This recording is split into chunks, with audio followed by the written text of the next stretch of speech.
welcome to episode number 35 of Profit or Loss, the series where I buy broken electronics on eBay, try and fix them and sell them for a profit. Recent weeks have been very sore, and I always get people telling me, Joey, you should just try some different stuff. Not the best thing to do when we're on a losing streak, but today is that day. I have a faulty MacBook Air that I purchased from eBay for a total of £64. Is that a good price? I have no idea. The listing does state that it also doesn't come with an SSD. What's wrong with it, you're asking? It doesn't have any power. So when I go to power it on, it's just not having it. The model is an A1466, and I don't have much experience with repairing MacBooks at all. But I'm here to learn and hopefully make some money on the way. Apologies in advance to those who do repair MacBooks. This is going to hurt you. Straight into it then. All right, so doesn't power on. Let's take a charger and see what happens, shall we? Plug it in. This is a known working charger. Do we get a light to indicate that it's charging? Okay, we do. Oh, that was very temperamental right there. So it was an orange light and then it just turned off. Is that because of a short or... Okay, green light. Is it going to turn orange? Okay, orange light. So maybe it was just a loose connection. So charger turns to an orange light and stays there, doesn't turn off. Do we get anything on the screen now when we go to press the power button? Any noises or anything like that? Doesn't look like it, hey. Okay, so we just have flat out no power. I guess let's go ahead and take the back cover off and inspect, see what's going on. We have, by the looks of it, some screws missing. We've got a screw missing here. Or is it just that one? Yeah, I think it's just that one. Remember, they took the SSD out, so probably because of that.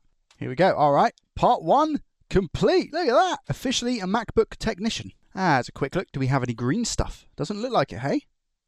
Not on this side of the board anyway. Ah, it's an M.2 SSD. Okay, I was looking for the SSD. I was like, where is it? But they've used M.2. Okay. Disconnect the old battery. I'm sure there's going to be stuff that, again, I do completely incorrectly. Let's get the logic board out. There's no point in me looking around this. Oh, wait, did that just spin or did I just hit it? I don't know. I might have to rewind essentially and see exactly what happened. I don't know if that span or not. I was saying there's no point in me inspecting this side of the board. I'd rather just get the board out and check both sides for any corrosion or liquid damage. Right, over to the microscope. What's the first thing we do when we have something that's no power? Personally, I like to look for any corrosion or liquid damage. So same applies with this board, even though it's something different that I don't usually get to work on. At work, if somebody has a MacBook issue, they just come to me and say, hey, can you solder this please? And I say, yep, and I do the soldering. Rarely do I actually diagnose the issue with the MacBooks. It's something that I would like to do a little bit more of, just to understand, but I know you've got the phrases like PP3, G3, underscore G3, hot G3. I do want to learn some more about them. I know they're extremely complex to learn about, but on a lot of them, you actually have schematics, which is, I guess, a rarity. Now, I'm just trying to, again, find any signs of corrosion or liquid damage, but the board looks relatively clean. I don't know the usual suspected parts to look at when it comes to liquid. Oh, okay. All right. Well, that's a result. I wasn't expecting that, if I'm being honest with you. And does that mean it's going to work? No, not at all. But at least I found a little bit of corrosion, which is, again, around here. What is this chip? CD3211. Now what are they called? CD3215, I believe, are the USB-C controller chips on the newer versions of MacBook that have USB-C charging, and I replaced those, as well as the ones that have the underfill on, which are not fun to change. I actually done a video of me recently changing one on Rocket Repairs with underfill. So I'm assuming this is something to do with our charging circuit. I haven't looked at any schematics or anything like that. I'm just going to flip the board and see if that corrosion's gone through to the other side as well, or if it's just on this component. I think it's just on here. We have the Wi-Fi IC on the other side, and that looks okay. Okay, well, I think our first protocol is to just clean this up a little bit. So I see if I've got a short around it. Meter in continuity mode, which is the mode that beeps. If I just measure. Doesn't appear so. Doesn't appear we have a short, but it still could definitely be causing issues. Do you have a short here? No. Just clear some of this away. All right, what we're going to do what I like to call a Rossmann special. Smash it with a little bit of heat and some flux, and hopefully that's going to clear up our corrosion, and we'll go from there and we'll give it a test, because why not? I mean, imagine this is all it is. Like, that would be amazing. All right, let's put some flux around.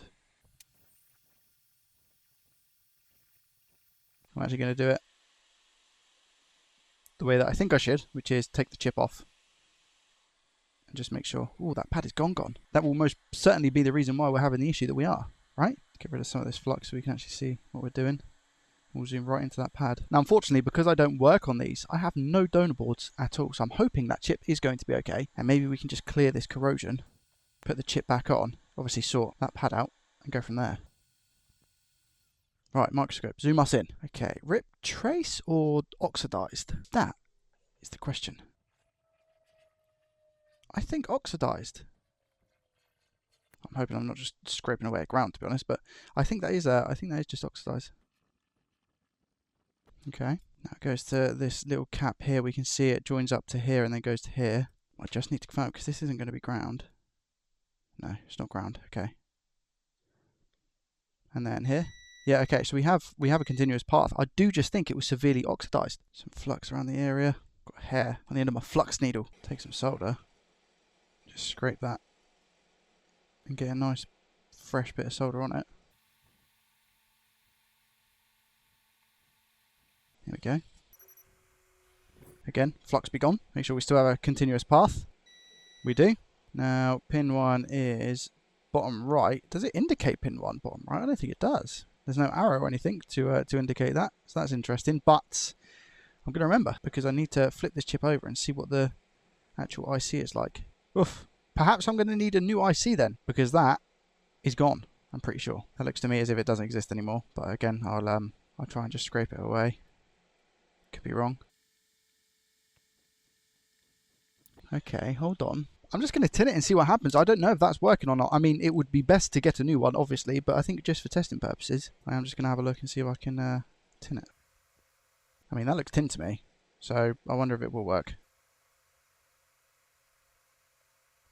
Begs the question, like, how is this chip corroded, you know? How did that happen? We've also got solder on the pads as well, so let's see. Let's just see if miracles do happen. We have lost pin 1. I repeat, we have lost pin 1. The listing also stated it was straight up no power. It didn't mention anything about liquid damage or anything like that. So again, I think I have just got lucky. If this is actually the cause of our issue, because who knows? Okay, let's put it back. Bottom side's going to melt a lot quicker because we put leaded on, so I need to hold out a little bit longer before I put the IC on itself. You can see that the bottom's melted already.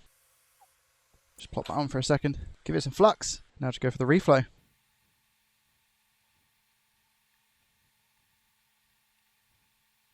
Push it down, get some squeezage, flux around with the iron just to make sure. Rotating the board as we go, make our lives easier. Clean up. Okay, now we've cleaned up. How are we looking? Yeah, we're looking alright. Should be okay, looks joined. This side chip looks a little bit skew-whiff, but it's fine as long as they're all connected, which I believe they are. Doesn't have to be perfect. Okay, looking good. Right, is there a way in which I just kind of put this back together and it works? Who knows? But let's do it now. I've just put one big screw in the motherboard as well as putting the fan back, etc., because I do want to see if I get the amazing fan spin that people go on about, you know. I should probably connect the battery and the screen as well, and the little antennas just for good luck. Remember, Joey, connect the battery last. All right, I'm going to plug the charger in and hopefully we're going to see the fan spin. I'm doubtful because I don't expect it to be that easy. Of course I don't. Plug that little thing in as well. Have I got everything in? No, I haven't. I've got this cable as well, which I think is the main cable, which is needed to take the daughter board to the motherboard. Okay, here we go. 3, 2, 1.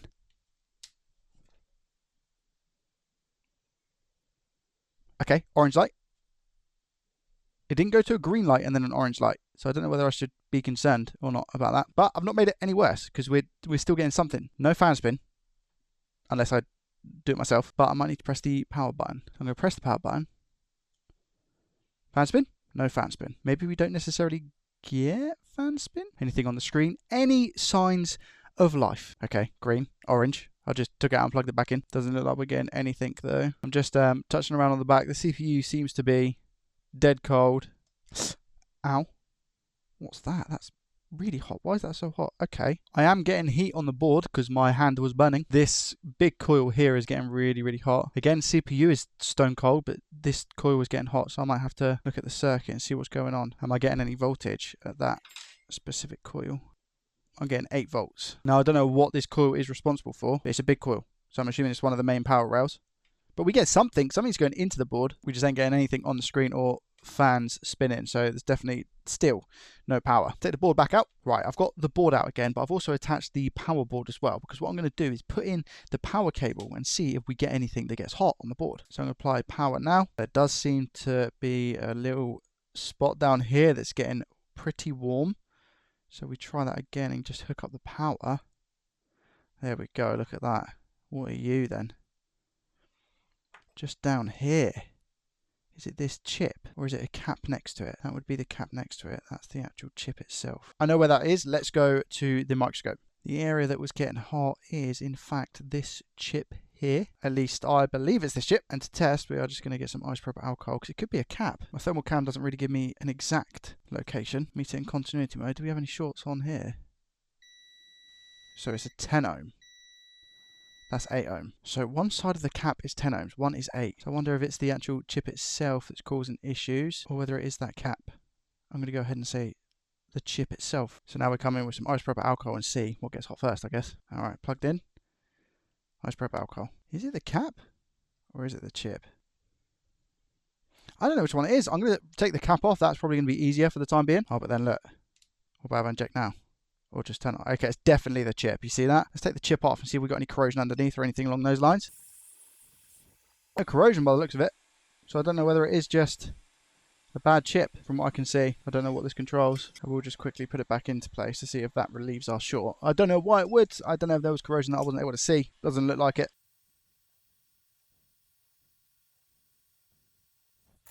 Just put it back on quick. Miracle if that's worked, but again, I don't have the component to go by at the moment. That was spare. FYI, it's still lighting up like a Christmas tree. I've just tried, so I'm going to remove it and then see if the MacBook comes on. I don't know if it is going to, but I need to get a replacement donor board perhaps. Take it off. I highly doubt this is going to work because it's most probably going to be some like really important IC. Okay, what do we get? Do we still get a light? We do. We get the orange light. There it is. Any fan spin? That inductor is no longer getting really, really hot, which it was before. Still just an orange light. Nothing on the screen, no tone, nothing like that. I think then that chip is going to be quite important to our operation. Before I go ahead and buy this new chip, etc., I do want to just take this cap off, to be honest, because I'm getting weird readings either side of it, you know. Okay, measuring the cap. No, there's no short on the actual cap itself. And here, so I get 1 ohm on this path, 1.8 ohms. Board's still a little bit toasty.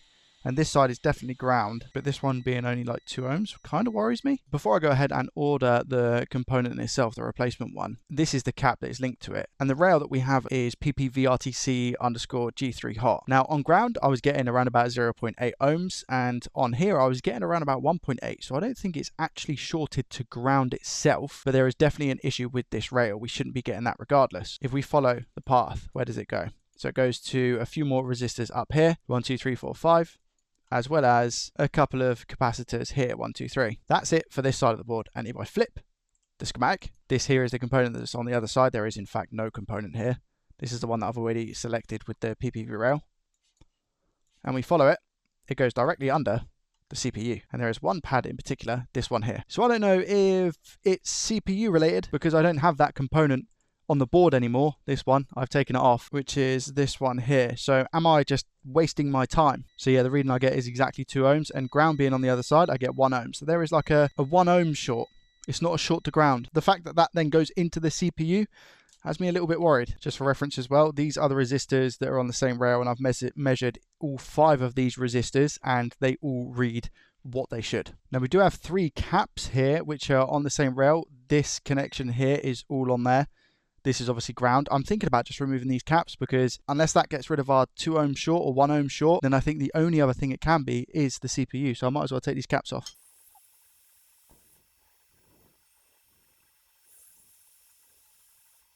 Didn't actually mean to take that one off.